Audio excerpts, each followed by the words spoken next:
আমাদের আজকের গন্তব্য ছিল আইনোকুরা ভিলেজ।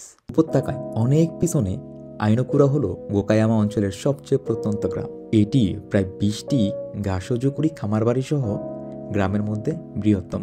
আইনোকুরাকে 1995 সালে ইউনেস্কো ওয়ার্ল্ড হেরিটেজ সাইট হিসাবে ঘোষণা করা হয়েছিল।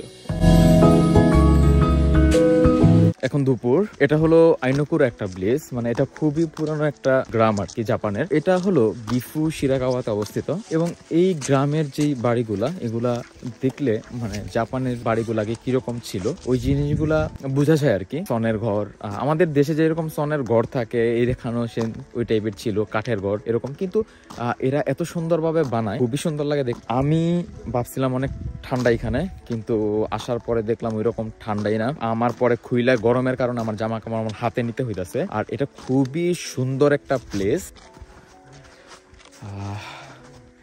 এটা যদিও বা খুব একটা বেশি বড় এরিয়া না, এখানে অনেকগুলা ফ্যামিলি আছে, দেন আপনার কটেজও আছে। এটাকে দেখার জন্য বাহির থেকে বিভিন্ন লোকজন এখানে আসে। আমি যদি আরেকটু উপরের দিকে যাই তাহলে আমি আপনাদেরকে দেখাইতে পারবো।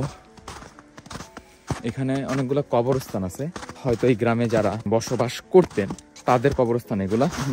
ও শিট, আমার পক্ষে এখানে যাওয়াটা পসিবল না। আমি অলরেডি তো মানে অনেকখানি ঢুকে গেছি আর কি। যাই হোক, আমি আপনাদেরকে এখান থেকে দেখাই। এই হলো কবরস্থান। মানে আমার কাছে মনে হইতেছে এরকম এখানে যারা বসবাস করতো হয়তো তাদের কবরস্থান বলে এগুলা।